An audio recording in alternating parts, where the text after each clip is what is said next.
Hello friends, मैं प्रशांत मालविया आप सबों को नमस्कार करता हूं। और हम लोग केमिस्ट्री कर रहे थे, तो आइए हम लोग केमिस्ट्री को आगे बढ़ाते हैं। और केमिस्ट्री में हम लोग गैसियस लॉ कर रहे थे फ्रेंड। गैसियस लॉ में हमने बॉयल्स लॉ कर लिया था। बॉयल्स लॉ में हमने क्या पढ़ा था? बॉयल्स लॉ जो है फ्रेंड, बॉयल्स ई है। बॉयल्स लॉ में हमने पढ़ा था कि प्रेशर जो है वो इन्वर्सली प्रोपोर्शनल टू वॉल्यूम होता है। ठीक है, यानी अगर हम प्रेशर इंक्रीज करते हैं तो वॉल्यूम डिक्रीज करता है। इसका कुछ एग्जांपल भी हम लोगों ने दिया था, बलून वगैरह का दिया था। ठीक है, अब इसमें एक चीज़ जो हम लोगों ने और बात किया था वो था एमपीटीवी। ठीक है, तो आगे जो भी गैसियस लॉ हैं वो सारे लॉ हमारे इसी एमपीटीवी पे ही बेस्ड हैं। ठीक है, आगे हम कुछ लॉ पढ़ेंगे, चार्ल्स लॉ पढ़ेंगे, गे-लुसैक का लॉ पढ़ेंगे, एवोगाड्रो लॉ पढ़ेंगे और आइडियल गैस इक्वेशन पढ़ेंगे। ठीक है, तो आज जो हम लोग करेंगे, आज हम लोग एक काम करते हैं, दो गैस को एक साथ कंपेयर, दो गैसियस लॉ को एक साथ कंपेयर करते हुए चलते हैं। और वो है फ्रेंड चार्ल्स लॉ, और इधर है हमारा गे-लुसैक लॉ। मैंने सिर्फ ल्यूसैक लिखा है। ठीक है, तो आपको मैंने एक बात बता दिया, फिगर तो थोड़ा कट रहा है, तो ये देखिए थोड़ा चार्ल्स लॉ और गे-लुसैक लॉ। ठीक है फ्रेंड, तो अब जो हम लोग चार्ल्स लॉ और गे-लुसैक लॉ करेंगे, मैंने बोला है कि एक चीज आपको हमेशा ध्यान रखना है, वो है एमपीटीवी। ठीक है, एमपीटीवी में फ्रेंड एम फॉर हो गया अमाउंट ऑफ गैस, ये ऑलवेज कांस्टेंट ही रहेगा। सेकेंड टर्म में बॉयल्स लॉ में हम लोगों ने अमाउंट ऑफ गैस को और टेम्परेचर को कांस्टेंट किया था। पहला लॉ जो पढ़ा था इसलिए मैंने 1 नंबर दे दिया है। ठीक है, सेकेंड लॉ हम लोग पढ़ेंगे, ये सेकेंड नंबर का लॉ है चार्ल्स लॉ, ये सेकेंड नंबर का लॉ है चार्ल्स लॉ, और ये थर्ड नंबर का लॉ है ल्यूसैक लॉ। जस्ट 1 मिनट, फिगर बार बार कट जा रहा है, कैमरा थोड़ा झुक जा रहा है। ठीक है, तो क्या है फ्रेंड यहाँ पर कि ये जो चार्ल्स लॉ है और ये जो ल्यूसैक लॉ है, तो चार्ल्स लॉ में क्या करेंगे, पहले लॉ में जैसे हमने क्या किया था कि टेम्परेचर को कांस्टेंट किया था, चार्ल्स साहब ने क्या किया कि प्रेशर को कांस्टेंट कर दिया। किसको कांस्टेंट कर दिया? प्रेशर को। और अमाउंट ऑफ गैस तो कांस्टेंट है ही। इनका कहना था कि अगर आप अमाउंट ऑफ गैस को कांस्टेंट रखते हैं और उसमें प्रेशर को कांस्टेंट कर देते हैं तो टेम्परेचर इंक्रीज करने पर वॉल्यूम इंक्रीज कर जाएगा। ठीक है, या वॉल्यूम इंक्रीज करने पर टेम्परेचर इंक्रीज कर जाएगा। यानी इनका कहना था कि अगर हम प्रेशर को कांस्टेंट करते हैं तो V directly proportional to T हो जाएगा। कब?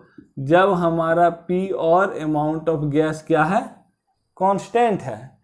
तो इस तरह से हम क्या देखते हैं फ्रेंड कि V कांस्टेंट साइन को हटाकर इज इक्वल टू देते हैं, तो कांस्टेंट के लिए K और T आता है, तो V/T is equal to K आता है। और यहाँ से फ्रेंड आपके पेपर का एक क्वेश्चन बन गया, V/T is equal to K। ठीक है, अब यहाँ पर इनका और एक क्या कहना था कि अमाउंट ऑफ गैस फिक्स है। ठीक है, प्रेशर मैंने कांस्टेंट रखा है। उस कंडीशन में इन्होंने क्या कहा है कि volume indirectly proportional to temperature होता है। इन्होंने कहा कि अब इन चीज को आप कांस्टेंट ही रखिए। किसको? अमाउंट ऑफ गैस को और दाब को। दाब मत बढ़ाइए, गैस की मात्रा भी नहीं बढ़ाइए। आप क्या बढ़ाइए? वॉल्यूम को V से बढ़ाकर V1 कर दीजिए, टेम्परेचर को T से बढ़ाकर T1 कर दीजिए, बाकी चीज कांस्टेंट है। इक्वेशन 1 हो गया। और बढ़ा दीजिए आप वॉल्यूम को V1 से V2, टेम्परेचर को T1 से T2, बाकी चीज क्या है? कांस्टेंट है। तो ये दो इक्वेशन हमारा आ रहा है। ठीक है, तो इन दोनों इक्वेशन से हम क्या देख रहे हैं फ्रेंड कि V1 by T1 is equal to V2 by T2। क्यों? यहाँ T2 है, यहाँ क्या है T2, तो ये बन गया आपका इक्वेशन। और ये डायरेक्ट पेपर में उठा करके रख दिया जाता है, which of the following are true, और आपके सामने एक सही ऑप्शन और रेस्ट आपका रॉन्ग ऑप्शन होता है। ठीक है, तो यहाँ पे चार्ल्स लॉ हो गया, हमने कर लिया, बहुत ज़्यादा सोचने की ज़रूरत नहीं है। चार्ल्स लॉ में क्या किया हमने कि प्रेशर को कांस्टेंट कर दिया और अमाउंट ऑफ गैस कांस्टेंट है, तो इनका कहना था कि temperature directly proportional to volume होता है, यानी volume directly proportional to temperature होता है, यानी वॉल्यूम जैसे ही डायरेक्टली प्रोपोर्शनल होता है कांस्टेंट ही V by T equal to K. Rest relation आपके सामने प्रूफ हो चुका है। अब आइए हम लोग आते हैं ल्यूसेक लॉ पे। ल्यूसेक साहब ने क्या किया कि इन्होंने कहा कि हम वॉल्यूम को कांस्टेंट कर देते हैं। इस बार कहा कि जिस भी आपके कंटेनर में आपका गैस है उस कंटेनर का वॉल्यूम आयतन कांस्टेंट रखिए, अमाउंट ऑफ गैस तो फिक्स है ही। अगर ऐसा आप कर देते हैं तो आप देखिएगा कि प्रेशर इस बार डायरेक्टली प्रोपोर्शनल टू टी होता है। कहने का मतलब कि प्रेशर बढ़ाने पर आपका टेम्परेचर बढ़ जाएगा। कब? जब उस कंटेनर का आयतन फिक्स है, उसमें अमाउंट ऑफ गैस फिक्स है, कांस्टेंट है। ऐसे कंडीशन में P directly proportional to T हो जाएगा, और फिर P इज इक्वल टू देंगे तो कांस्टेंट के लिए K और T ले लेगा, तो यहाँ से P by T is equal to K हो जाएगा।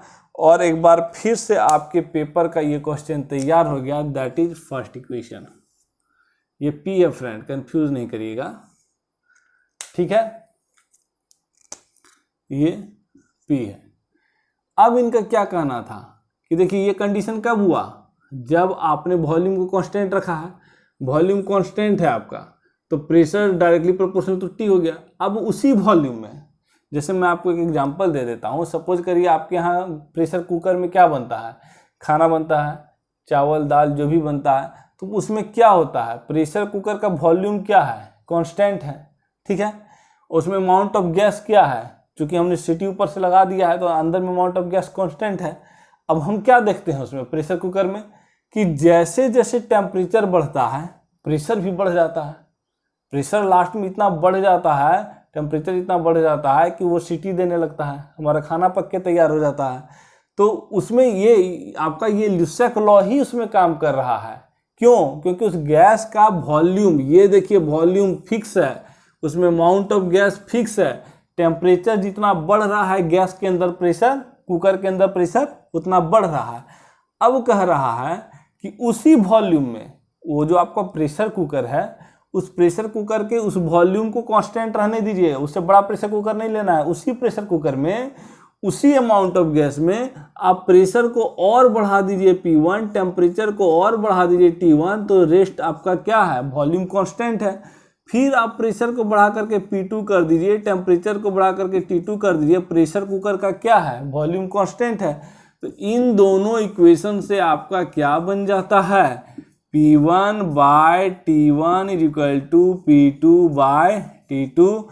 और आपका सॉल्व हो गया। आपको पता भी नहीं चला कि आप 5 मिनट के अंदर दो गैसियस इक्वेशन पढ़ चुके हैं, दो गैसियस लॉ को आप पढ़ चुके हैं, और इतने कम टाइम में पढ़ चुके हैं कि आपको पता भी नहीं चला।